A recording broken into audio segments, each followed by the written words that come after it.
우리 속담에 구슬이 서말이라도 깨어야 보배라는 말이 있습니다.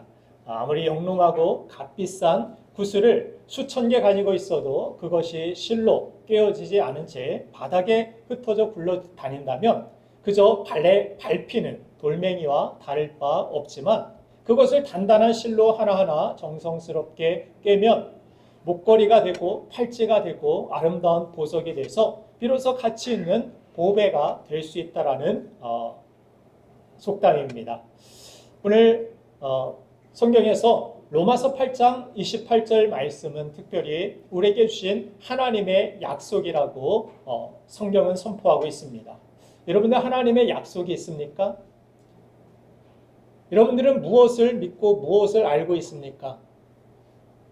로마서 8장 28절에서 우리가 알거니와 이렇게 전제로 내가 아는 것에 대하여서 너 뭐 알고 있니?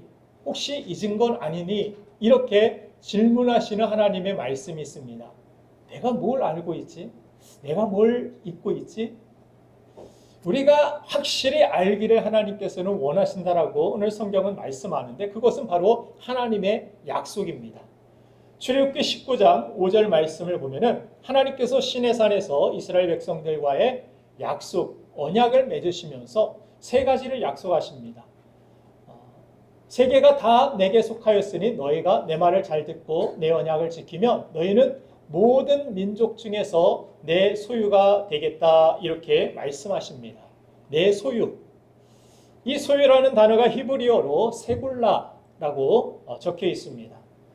이 세굴라라는 이 단어는 단순히 어떤 소유물, 물건을 뜻하는 것이 아니라 가장 가치 있는, 영어 성경 번역에 보면은 스페셜 트레저, 특별한 보물이라 이렇게 기록되고 있습니다.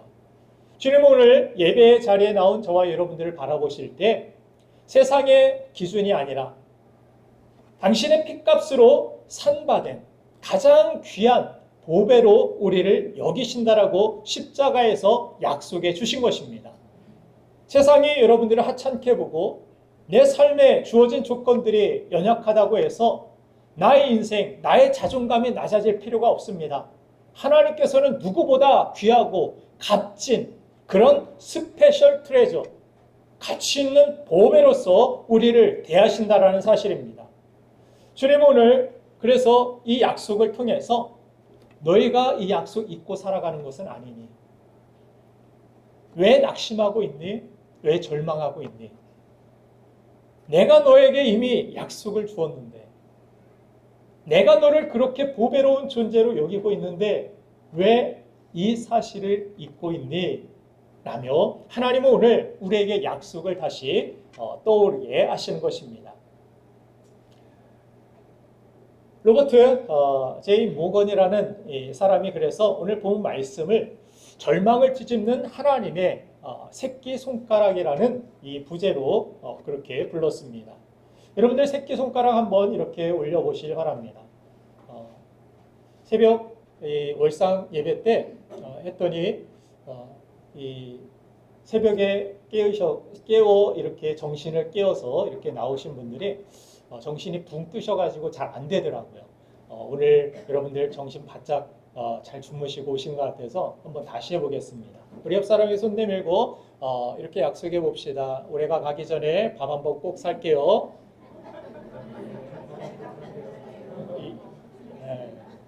한 5번만 계시는 것 같아요. 낮에도 잘 안 통하는 것 같네요. 자, 이 새끼손가락은 뭡니까? 약속을 의미하죠. 오늘 성경 로마서 8장 28절에는 성경 전체에 나타나 있는 정말 하나님의 핵심적인 약속을 우리에게 다시 한번 되새기게 하시고, 이 약속이 우리에게 있음을 다시 이 말씀을 통해서 하나님은 선포하고 계신 줄로 믿습니다. 우리가 예수님을 나의 구주로 믿은 순간, 받아들인 순간, 하나님의 부르심에 응답한 그 순간부터 하나님은 우리에게 새끼손가락을 내미시고 앞으로 너의 삶에 일어나는 모든 일들은 내가 최종 승리로, 그리고 가장 아름다운 스페셜 트레저, 가장 귀한 보배로서 만들어갈 재료가 된다라고 하나님은 우리에게 약속해 주시는 줄로 믿습니다. 모든 것이라는 이 말은 우리가 이해할 수 없는, 내가 이것은 정말 행복이라고 여길 수 없는 그 사건과 일들까지도 하나님은 그 모든 것들을 아름다운 재료로 사용하시고 아름답게 만들어 가고 계신다라고 성경은 말씀합니다. 특별히 요셉의 삶을 단편적으로 우리가 보면 어떻습니까? 단편만 보면은 정말 소망이 없습니다. 이거 하나님 믿고 의지할 그런 정말 어떤 믿음의 대상인가? 내가 하나님을 이렇게 믿어도 되나라고 의심될 만한 상황들이 얼마나 많이 주어졌는지 모릅니다. 형제들에게 팔리고 내 하나님의 꿈을 가지고 그 하나님의 말씀, 그것을 사람들에게 나눴는데 오히려 내가 해함을 받고, 내가 하나님의 사람으로서 죄를 지을 수 없어서 하나님 의식하고 깨끗하게 살려고 노력했더니 나에게 돌아오는 것은 배신이고 감옥이고, 그런 불행한 상황들이 주어졌을 때 그 단편적인 모습을 봤을 때 여러분들 그것을 형통이라고 믿습니까? 이건 나의 축복입니다. 이건 내 자랑입니다. 여러분들 사람들에게 이야기하고 싶겠습니까? 부끄럽게 여겨지고, 예수 믿는 사람으로서 사람들이 내가 이렇게 불행을 당하고 있을 때 하나님이 없다고 이야기할까 봐 두렵기도 하고, 절망적인 그 상황 단편만으로 우리가 봤을 때 이것은 사람들에게 이야기하고 싶지 않은, 그리고 하나님이 어디 계시느냐, 나 자신도 그렇게 하나님을 신뢰하지 못하는 그런 상황들, 단편들을 봤을 때 어떻습니까? 불행이라고 우리는 결론 지을 때가 많이 있는 것입니다. 그런데 그 단편 구슬구슬 하나하나, 그 퍼즐 하나하나를 하나님께서 어떻게 하십니까? 맞추셔서 요셉을 애굽의 총리로 하나님께서 만들어 가시고, 또 이스라엘이 기근이라는 다 굶어 죽게 생긴 그 상황 속에서 그 민족을 하나님께서 요셉을 통해서 살리게 하시고 구원케 하시는 축복의 통로로 사용하시는 모습이 성경에 기록되고 있습니다. 그래서 요셉은 그 모든 상황들 가운데서 어떤 이야기를 형제들에게 전합니까? 당신들이 나를 팔았다고 생각하지 마소서, 하나님의 나를 이곳에서 총리로 세우시기 위하여서 이런 우여곡절들, 불행이라고 생각될 일들을 나에게 겪게 하셨습니다. 그런데 이것은 나에게 과거의 어떤 상처로 기억되지 않는 것은, 하나님은 그것마저도 귀한 보석으로서 나의 인생을 가치 있게 사용하시기 위한 재료로서 사용하셨기 때문에 오히려 이 모든 일들은 하나님의 은혜이고 하나님의 섭리이고 인도하심을 내가 믿습니다. 당신들 염려하지 마소서. 내가 당신들에게 어찌 해를 가할 수 있겠습니까? 그래서 이런 해석이 있으니까 용서가 가능해집니다. 과거의 상처에 머물러 있지 않습니다. 앞으로 다른 사람을 오히려 섬기고 살리고 세우는 복된 축복의 인생을 살아가는 모습을 봅니다. 자, 그래서 오늘 성경은 로마서 8장 28절에서 모든 일이 합력해서 선을 이룬다. 우리가 이해할 수 없는 그 상황들, 우리가 불행이라고 생각되는 그 상황들까지도 하나님께서는 재료로 사용하셔서 우리의 인생을 가치 있게 영광스럽게 하나님 앞에 영화로운 인생으로 만들어 가신다라고 성경은 분명히 약속해 주고 있는 줄로 믿습니다.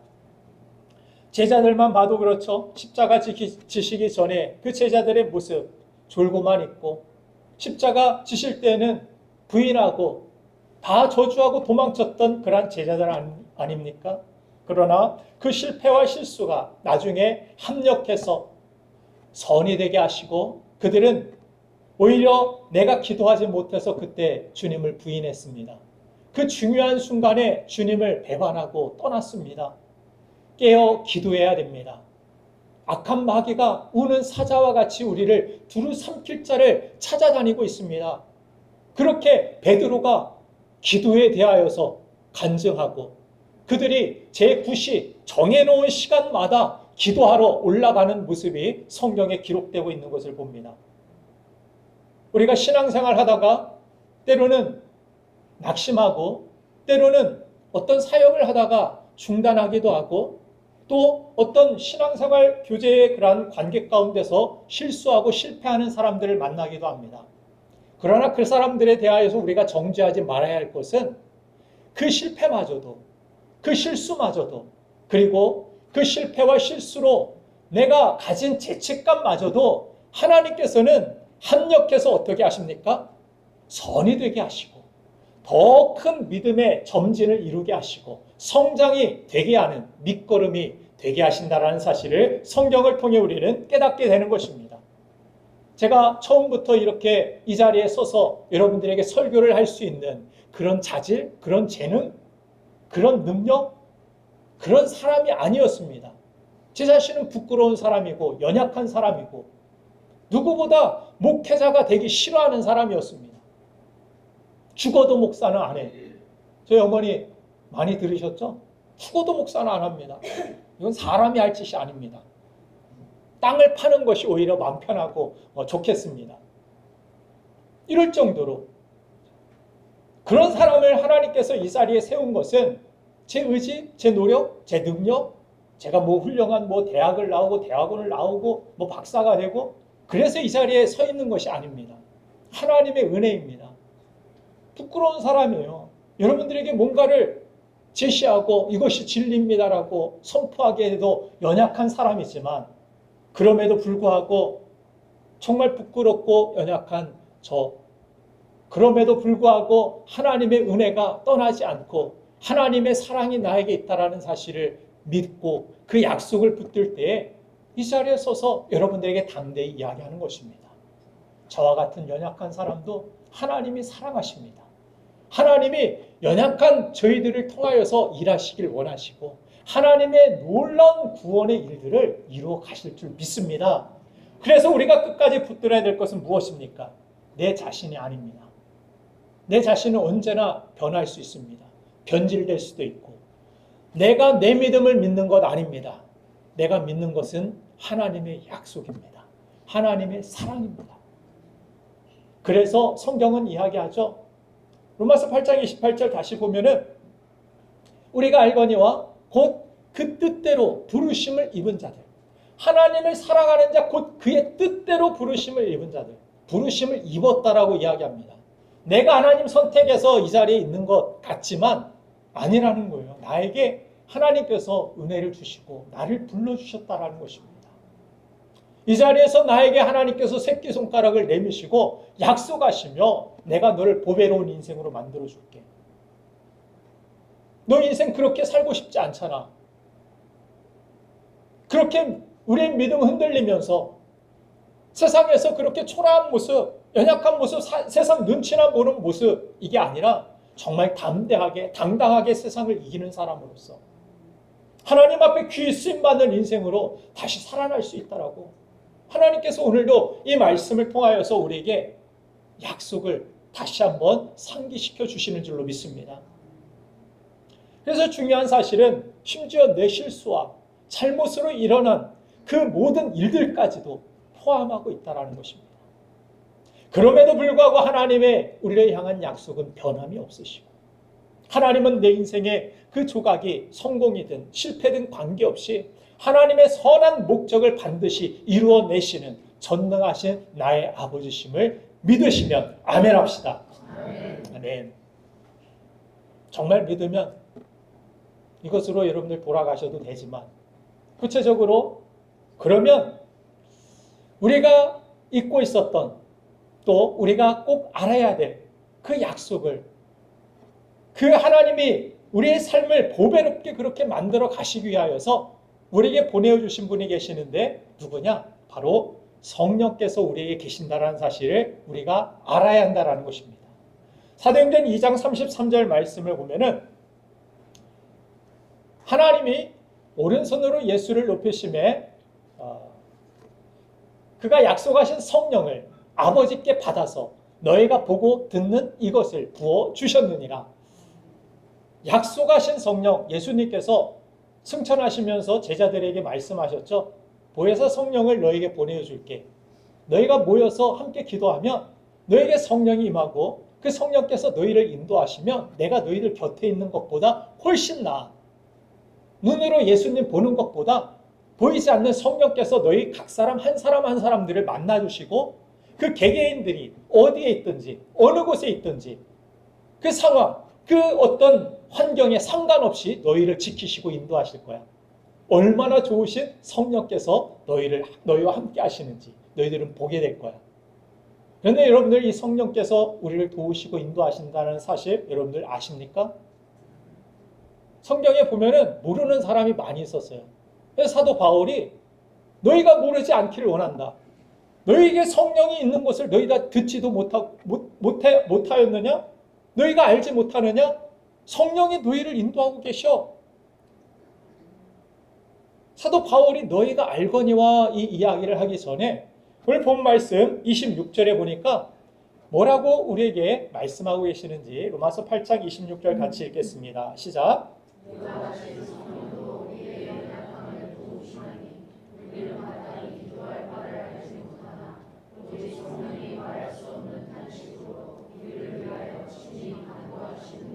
아멘. 우리가 아멘은 크게 했지만 우리의 문제는 무엇입니까? 또 여러분들의 삶으로 돌아가면 이 교회 안에 있으면은 찬송하고 하나님만 바라보니까 하나님께서 다 나를 붙들어 주시고 책임져 주시고 나를 인도해 주실 걸 믿어지는데 또 눈으로 보이는 환경 속에 들어가면은 또 우리 마음과 생각이 흔들려 버립니다. 약속은 점차 잊어버리고 현실만이 전부인 것처럼 느껴지는 것이 우리의 연약함입니다. 그래서 오늘도 우리 성령께서 뭐라고 하십니까? 우리 연약함을 도우시나니. 내 연약함을 도와주시기 위하여서 나에게 누가 계시느냐? 예수님께서 약속하신 하나님께서 보내주신 성령, 하나님의 영, 그 영이 우리와 함께 계신다라는 사실, 우리를 도우신다라는 사실을 우리가 알아야 한다라는 것입니다.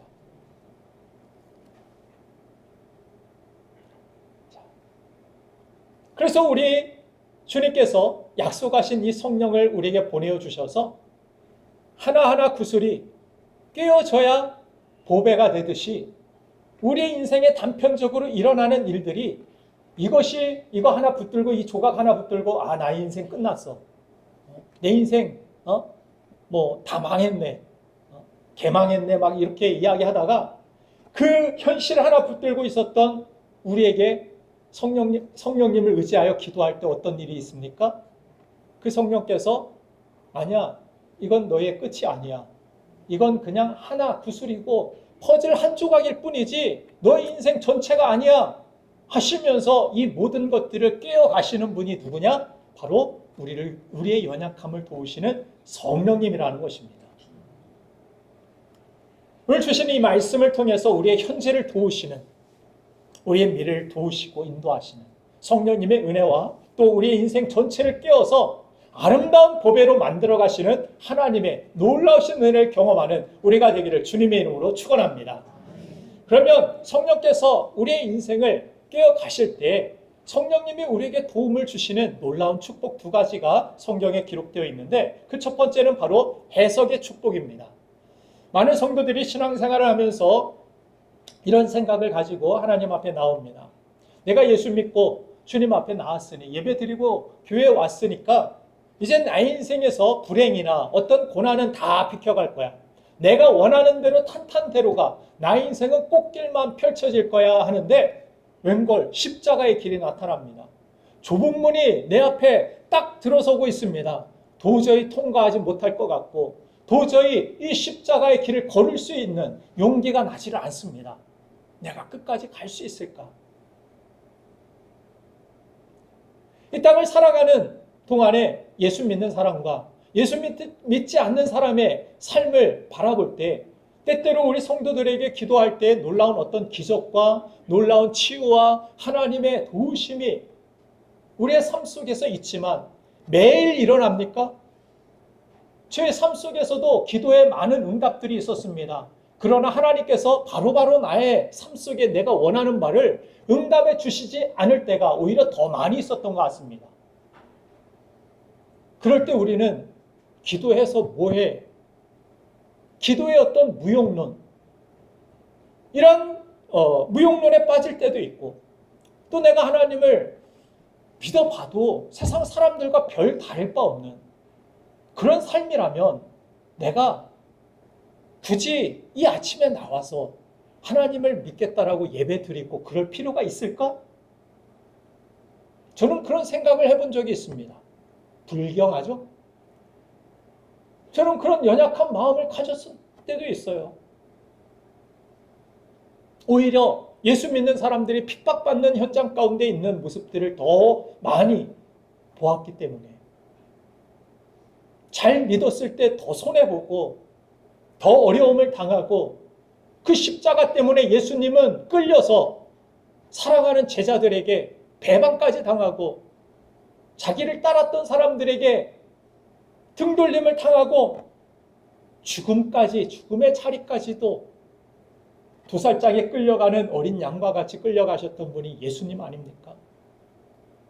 그런 상황들을 바라볼 때 예수 믿어서 뭐 할까?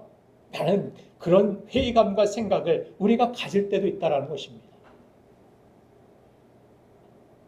예전에 코로나 때 보면은 믿는 사람들, 여러분들 코로나 다 비껴갔나요? 제 주변에 몇 사람은 뭐 비껴갔다고 자랑도 하더라고요. 그런데 목사인 저는 정작 코로나에 걸렸습니다. 그 집사님은 나는 은혜로 코로나에 걸리지 않았습니다 이야기했는데 저는 이야기할 수가 없더라고요. 나에게는 은혜가 없었는지 나는 코로나 걸려가지고 고생을 하고 그 주사 맞고 참 여러 가지 면역 체계가 막 뒤바뀌어가지고 힘들었는데 우리 집사님 가운데서는 3번이나 그렇죠? 코로나를 3번이나 걸리신 분도 계세요. 지금은 더 건강하고 누구보다 튼튼하신 것 같은데 어쨌든 예수 믿는 사람도 코로나가 비껴가지 않더라고요. 그러면 예수 믿는 우리의 삶의 유익은 무엇입니까? 맨날 고난만 있고 십자가의 길만 있고 그런 힘든 어려운 좁은 문만 우리가 들어가야 됩니까? 그렇지 않다라는 거예요. 결정적인 차이가 무엇이냐? 성령이 우리에게 정말 보혜사, 우리 곁에서 우리를 보호하시고 지키시고 우리를 인도하시는 놀라운 은혜가 무엇이냐?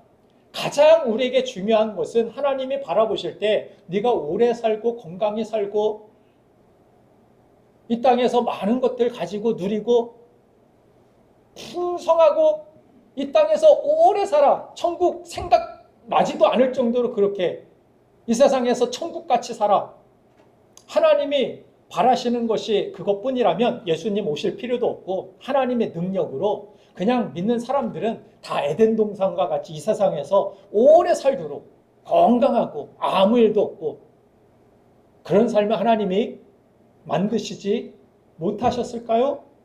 하나님은 전능하시기 때문에 그런 세상을 우리에게 허락하실 수도 있었을 것입니다. 그런데 예수님까지도 보내어 주셔서 우리에게 허락하시고 정말 우리에게 있기를 원하는 것은 무엇입니까? 가장 소중한 것은 하나님과의 신뢰의 관계였다라는 것입니다.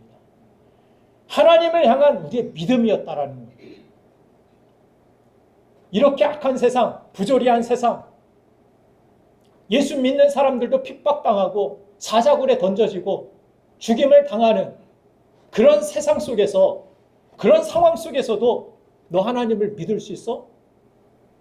아니요, 저는 눈에 보이는 것이 다인 것 같은데요. 나 하나님 신뢰할 수 없어요.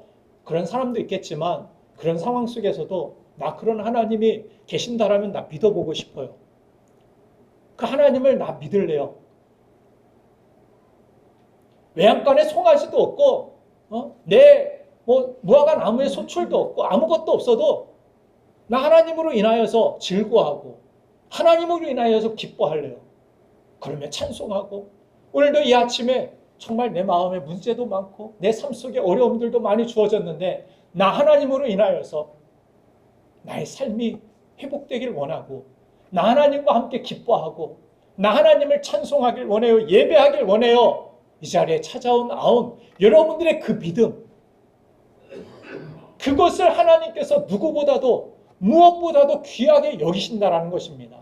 그래서 그 믿음을 귀하게 여기시고 정금과 같은 그 믿음을 통하여서 하나님은 이 세상 다를, 이 세상에 뭐 필요한 것들 이것만 채워주시는 것이 아니라 우리에게 새 하늘과 새 땅과 영원한 그 나라에서의 영광을 하나님께서는 준비하시고 우리에게 다 허락하여 주신다라고 약속하신 줄로 믿습니다.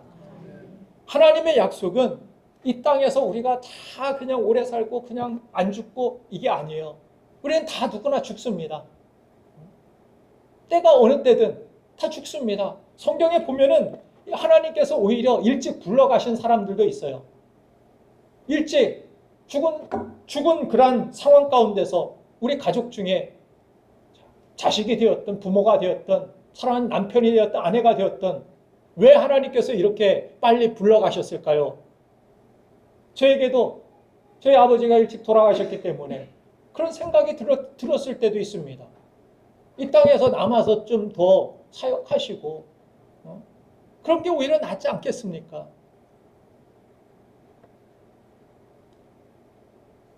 그런데 성경을 보니까 그게 아니더라고요. 하나님께서 그 다음 세대에 나쁜 것들을 보지 않게 하기 위하여서 그 사람을 사랑하사 하나님이 그를 데려가시는 그러한 왕들의 모습, 그런 하나님의 사람들의 모습을 성경은 기록하고 있습니다. 그래서 오래 살고 빨리 죽고 우리 눈에는 보기에는 그게 내가 사랑하는 사람이니까 아쉽고 힘들고 어려우니까 그런 마음이 있지만 하나님의 시각에서 봤을 때는 그래요. 우리의 삶 속에서 가장 영화로운 곳에서 가장 영광스러운 천국에서 가장 평화롭고 가장 완전한 그 나라에서 영원토록 살아가는 것, 그것이 하나님을 향한 그 믿음으로 그 나라에 우리가 들어갈 수 있기 때문에 하나님께서 때로는 우리의 삶에 고난을 주실 때가 있습니다. 어려움을 주실 때가 있습니다. 그때마다 우리가 해야 할 것은 무엇입니까? 하나님이 주시는 해석을 가지고서 하나님께서 나에게 가장 좋은 것을 주시게 하여 독생자도 내어주신 하나님의 약속이 있지? 이 일로 인하여서 나의 인생은 끝나지 않아. 나의 인생은 이 일로 인하여 실패라고 결론 지을 수 없어. 나의 인생은 이 일로 말미암아 하나님께 내가 더 가까이 나아가는 기회가 될 것이고 내게 당한 이 어려움, 내가 불행이라고 생각하는 이 일로 말미암아서 오히려 세상 사람들에게 나는 이 가운데서도 이 어려움 속에서도 하나님을 찬양해, 하나님을 기뻐할 수 있어, 하나님께 감사할 수 있어. 우리가 이렇게 감사할 수 있는 이유는 내 의지로 막 쥐어짜는 믿음이 아닙니다. 나 그렇게 하라니까 그렇게 해야지 이거 얼마 가지 못합니다. 저도 해봐서 잘 알아요. 기도하라고 했으니까 하나님 사랑하라고 했으니까 사랑해봐야지. 이게 억지로 안 됩니다. 사랑이라는 게 억지로 되던가요, 여러분들? 두려움이라는 게 막 내어 쫓으려고 하면 두려움이 그냥 여러분들 자연스럽게 사라지던가요? 안 그렇습니다. 언제? 성경은 분명히 이야기하죠. 우리가 하나님을 의지하고 기도할 때 우리 마음을, 우리 생각을 성령께서 지켜주신다라고 말씀합니다. 우리 그 연약함 의지 얼마 되지도 않고 얼마 가지도 않고 우리가 좋게 해석하려고 해도 우리 의지로는, 우리 눈으로는 그게, 우리 판단으로는 좋게 보이지가 않습니다. 그런데 우리가 기도할 때, 성령을 의지하여 기도할 때 좋은 해석들, 하나님이 기뻐하시고 하나님이 계획하신 그 사실을 우리가 집중할 수 있도록 누가 도우시느냐? 성령께서 도와주신다라는 사실을 오늘 성경은, 오늘 본문은 말씀하고 있는 것입니다. 어떤 사람은 그러더라고요. 교통사고가 나가지고 머리가 깨지고 막 피가 철철 흘러가지고 병원으로 실려갔습니다. 그래서 다리도 부러졌고 그래가지고 붕대를 감고 병원에 누워 있는데 사람들이 이렇게 지나갈 때 그 사람이 막 기도를 들었어요. 뭐라고 기도하느냐면 하나님 감사합니다. 감사합니다. 계속 감사하다고, 그렇게 깨지고 막 붕대 감고 누워가지고 감사하다고 이야기하는 그 사람을 바라보면서 주위에 있는 환자들이 다 신기하고 이상한 놈이라고 생각을 했습니다. 목사님이 신방 와가지고 또 이야기를 하는데 감사하다고. 그래서 뭐가 감사하냐고 했더니 머리가 크게 다쳤는데 이 정도만 한 것이 얼마나 다행이고 감사한지 모른다. 시신경까지 다치지 않고 머리가 깨졌는데 정신이 이상해지지 않고 온전히 하나님 바라볼 수 있고 생각할 수 있고 기도할 수 있어서 감사하다고. 게다가 대대로 우리 집안은 돌머리라 나는 그 유전자를 물려받아서 왜 머리는 단단하고 공부는 못하는지 우리 부모님과 조상들이 원망스러웠는데 이때를 위함이구나. 내 머리가 조금이라도 물렀다면 나는 공부 뭐 그런 게 중요한 게 아니라 지금 이 세상에 없을 거라고. 그렇게 해석하게 하시는 분이 누구냐? 성령님이라는 것입니다. 성령님. 동일한 사건인데 내가 재수가 없어서 그래. 세상 사람들은 그러죠. 뭐가 잘못됐나 봐. 굿이라도 해야겠어. 세상 사람들의 어떤 이 해석과 판단은 믿는 사람들과 다르다라고 성경은 이야기합니다. 그 다른 차이를 내는 게 내가 아니라 성령께서.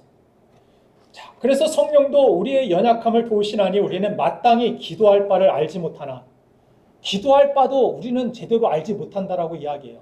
무슨 이야기입니까? 나는 잘 기도하고 있는 것 같은데 내 기도가 내 욕심에서 흘러나온 기도가 될 수도 있고 내 어떤 자존심으로부터 또 어떤 내가 원하는 바만을 그 하나님이 원하시는 것은 아닌데 마치 베드로가 예수님이 십자가 지시러 가신다고 하니까 지난 시간에 우리 설교를 통해서 살펴본 것 같이 예수님이 베드로의 말을 듣고 뭐라고 하시죠? 사탄아 내 뒤로 물러가라.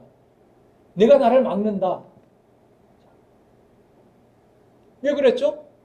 베드로의 원함은 뭐예요? 예수님과 같이 있고 싶어요. 예수님 죽는 거 싫습니다. 죽는 거 너무 비참하지 않습니까? 예수님 그러지 마십시오. 우리가 지켜줄게요. 좋은 뜻에서 좋은 마음에서 좋은 원함에서 예수님께 이야기했지만 그게 예수님이 바라보실 때 성령께서 보실 때는 마땅히 원할 바를 알지도 못하고 그냥 나오는 대로 기도하고 나오는 대로 말하고 하는 것 같지만 그럼에도 불구하고 그 연약함을 통해서 그 연약한 기도를 통해서도 누가 일하시느냐? 성령께서 우리의 연약한 그 믿음을 바로잡아 주시고 베드로의 그 연약한 고백 죽으면 안 됩니다라고 외쳤던 그가 나는 거꾸로 십자가 지고 죽겠습니다. 당당히. 그럼에도 주님은 나의 주님이십니다. 선포할 때 놀라운 구원의 역사와 능력이 나타나고 그 반석 위에 교회가 세워지고 하나님의 나라가 임하는 축복이 있는 것을 볼 수가 있는 것입니다. 이 복된 해석을 내리시게 하시는 분이 바로 우리 안에 계시는 성령님이심을 우리가 알아야 한다는 것입니다.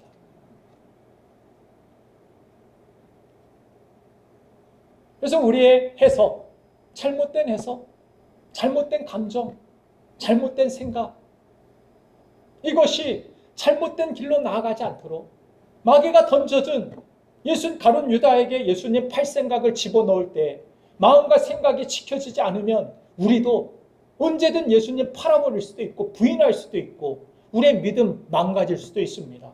그러나 우리가 성령님을 의지할 때 성령께서 나를 붙들어 주심을 믿고 나의 연약함을 도우시는 성령님 나를 인도해 달라고 요청할 때마다 주님은 우리의 연약함을 도우시사 우리의 인생의 모든 내가 실패라고 생각하고 내가 이것은 약함이라고 생각했지만 그것이 합력해서 선이 되게 하시는 능력으로 우리와 함께하여 주시는 줄로 믿습니다.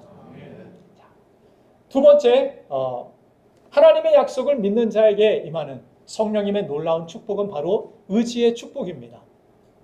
성령께서 주시는 이 해석의 축복은 단순히 그렇구나 하고 그냥 가만히 앉아있게 만드시는 분이 아니라는 것입니다. 성령님은 뭘 하게 하시느냐? 이런 해석이 있을 때 우리가 의지를 가지고서 하나님의 말씀을 가지고 순종의 길로 나아가게 만드신다는 것입니다. 여러분들 행동이 먼저인 것 같습니까? 생각, 의지가 먼저인 것 같습니까?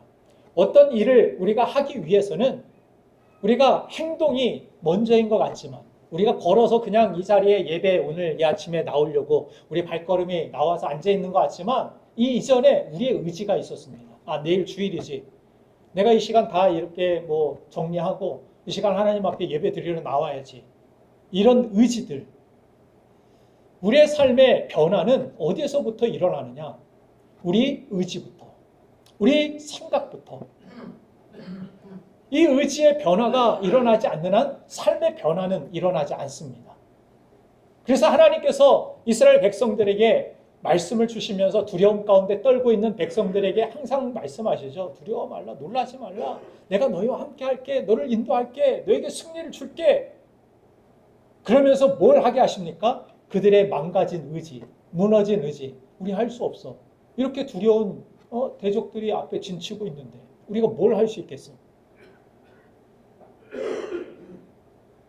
그런데 성령의 사람, 믿음의 사람들은 어떤 상황 속에서, 힘든 상황 속에서, 불합리한 상황, 심지어 감옥에 갇혀있는 상황 속에서도 성령을 의지하여 기도하고 찬송하고 하나님을 찬미하며 옥문이 열리고 하나님의 놀라운 살아계심이 역사의 흔적이 그들의 삶을 통하여 드러나는 것을 보게 됩니다. 성령님은 오늘도 우리 가운데 역사하십니다. 하나님은 지금도 살아계시고 이 자리에 함께 하십니다. 그 하나님이 우리 가운데서 역사하실 때 어떤 축복을 주시느냐? 의지의 축복. 아, 하나님이 나와 함께 하시는구나. 성령께서 이렇게 하시는구나 하고 여러분들 오늘 기도할 의지가 생기셨죠? 이 말씀을 듣고 조금이라도 생기셨습니까? 대부분 많이 생기신 것 같아요. 아, 성령께서 나를 도우신다니까. 나에게 그런 파편적인 어려운 일들, 실패마저도 합력해서 선을 이루어주신다니까. 기도해야지. 이런 의지를 성령께서 이 말씀을 통해서 우리에게 주신다라는 것입니다. 이 예배의 축복이에요. 성령의 축복입니다. 참된 해석이 있을 때 우리가 목표를 바꾸게 됩니다. 또 그것이 삶을 움직이는 행함으로 이어지게 됩니다. 자, 그래서 27절 말씀, 오늘 로마서 8장 27절 말씀을 보니까 마음을 살피시는 이가 성령의 생각을 아시나니 이는 성령이 하나님의 뜻대로 성도를 위하여 간구하심이니라. 나는 내 마음대로 무엇을 먹을까 무엇을 입을까, 마치 불로초를 찾아다니는 진시황과 같이 내 몸이 이렇게 연약한데 조금 더 뭐 좋은 거 먹을 수 있을까? 옆 사람에게도 물어보고 유튜브도 찾아보고 이것저것 이게 몸에 좋대. 그러니까 이거 참 그래요. TV를 보면 제가 한 가지 알아낸 게 그거예요.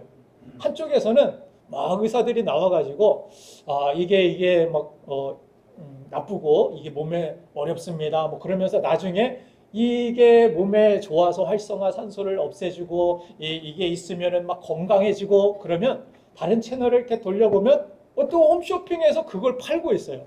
저는 우연인 줄 알았는데 나중에 한번 이렇게 실험적으로 찾아봤습니다. 그런 의사가 나와서 얘기하면 딴 채널을 빨리 돌려봤어요. 그럼 거기에서 여지없이 그 제품을 팔고 있는 모습을 봅니다. 이게 상술이구나.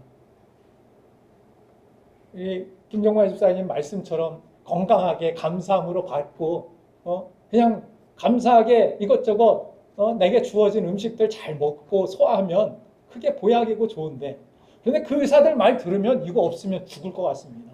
이게 없어서 내 인생에 내 몸이 다 망가진 것 같은 생각이 드는 거예요. 그러면서 이제 몸도 이렇게 찌뿌둥하고 망가지고 늙어가는데 더 아프기 전에 부지런히 놀러나 다녀야겠다. 이런 계획들이 세워지기 시작합니다.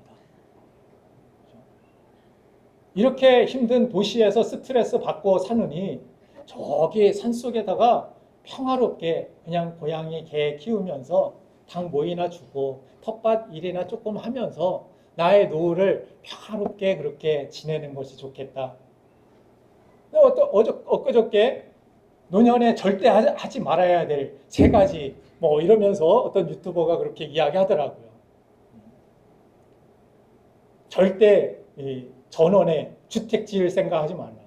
그거 고치느라고 골병 나고 몇 번 가보지도 못하고 그거 하느라고 더 몸이 망가져가지고 오히려 병원 신세 지는, 그리고 그때까지 오히려 내가 계획한 그 노후의 집에서 살지 못하고 오히려 요양원 집에서 지내시는 분들 많이 봤다고. 그래서 우리 버킷리스트를 세우면서 맛있는 거 먹고 관광이나 다녀야지.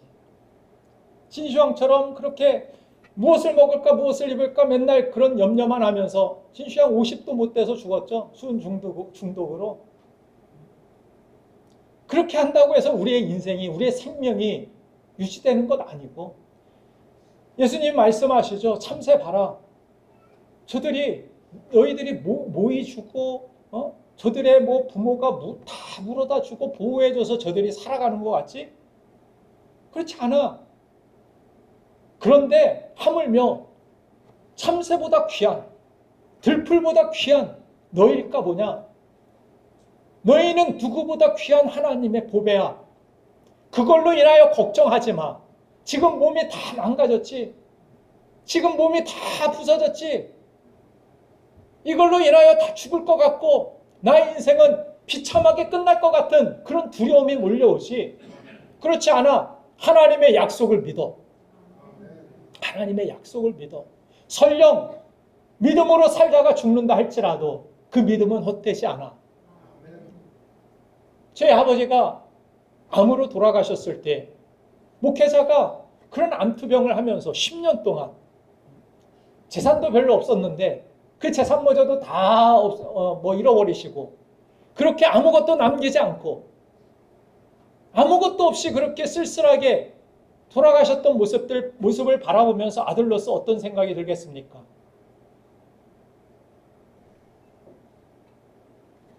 여러 가지 생각들, 여러 가지 회의감들이 들 수밖에 없습니다. 왜 그러셨지? 저는 하나님 앞에 질문할 수밖에 없었습니다. 왜 하나님? 왜입니까? 못된 사람들 많이 있는데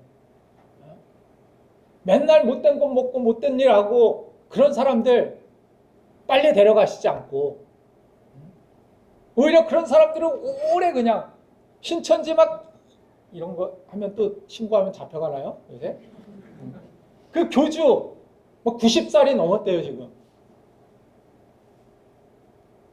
그 신도들은 그 사람 죽어도 다시 살 거라고 그렇게 믿고서 거기 다니는데 빨리 죽어봐야 좀 막 이렇게 와해가 되고 그럴 텐데 아주 오래 살아요. 마귀가 주는 정말 힘이 있는 것 같아요. 세상의 권세, 공중 권세 잡고서 하나님을 대적하기 위하여서.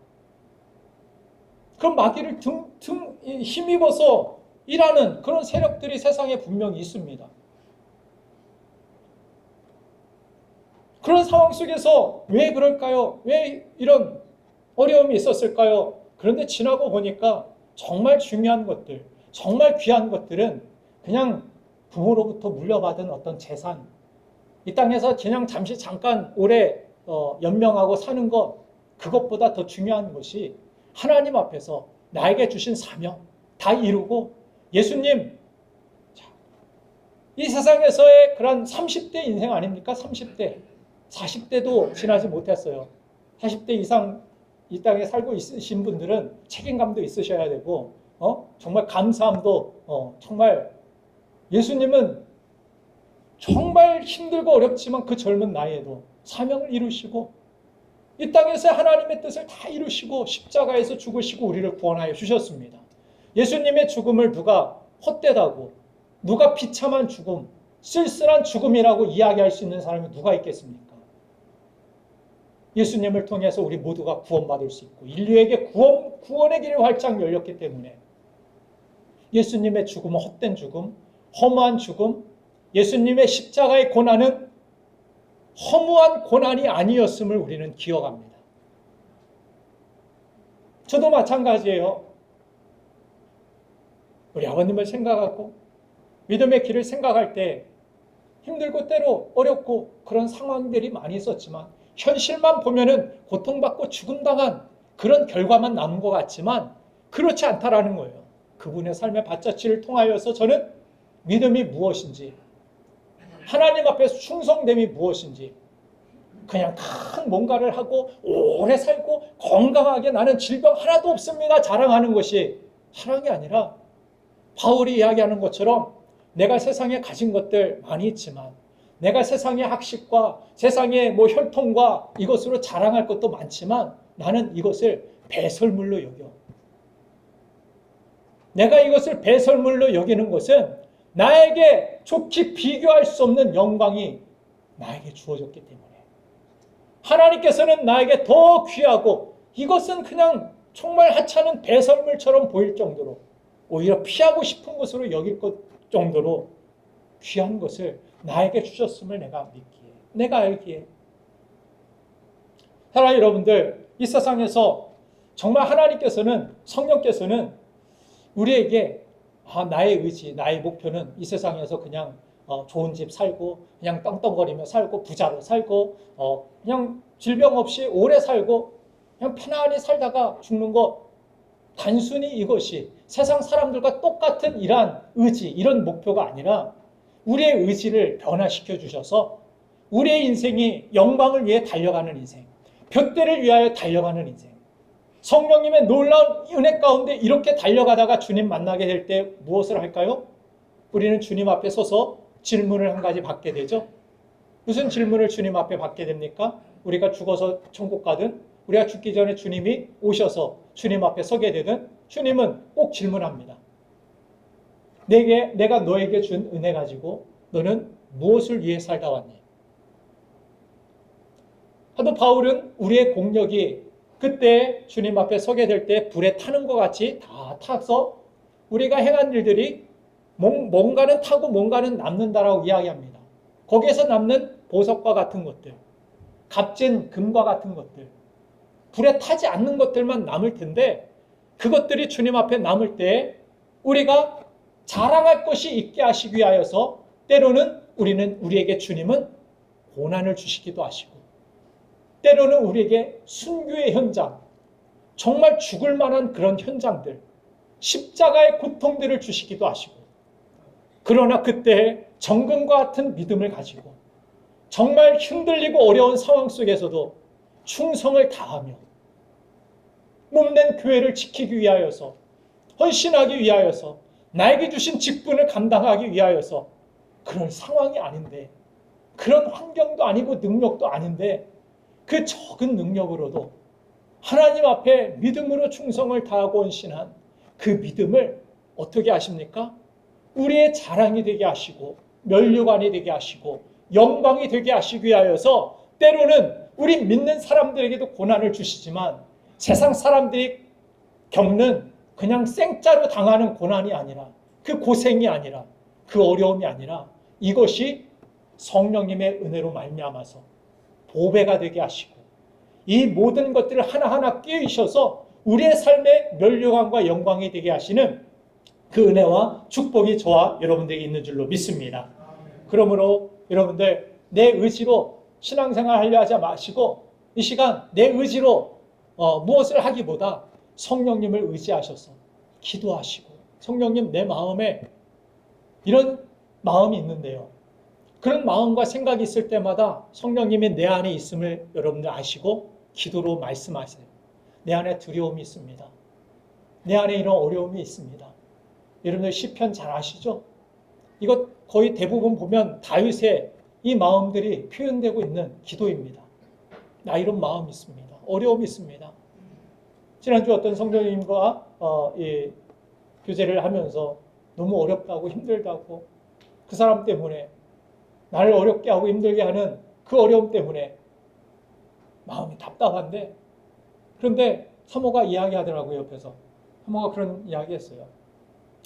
저도 그런 사람이 있었는데 그런 어려움이 있었는데 목사님의 설교를 통해서 예전에 그런 설교를 들었대요. 저를 통해서 다윗도 그런 마음이 있을 때 막 욕하는 기도를 했다고. 여러분들 세상 사람들에게 욕하지 말고 하나님 앞에 저를 그렇게 힘들게 하는 사람이 있습니다. 그놈의 새끼 가다가 쾅 넘어졌으면 좋겠습니다. 다윗은 이거보다 더 세게 기도했어요.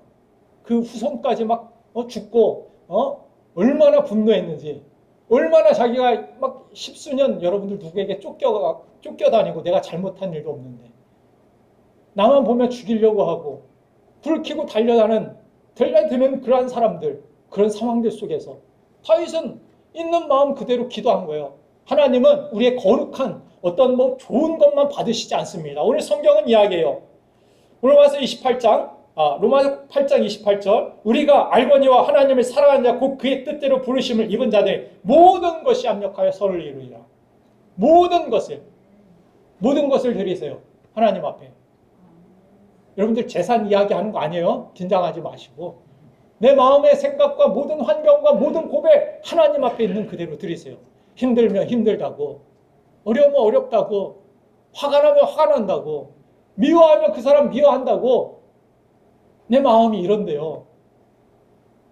그럼에도 하나님 내 마음과 생각을 지켜주시고 나 믿음 잃어버리지 않도록, 믿음 없는 선택과 믿음 없는 행동을 하지 않도록 내 의지를 성령께서 도와달라고, 변화시켜달라고 기도하면 하나님이 여러분들을 변화시켜 주십니다.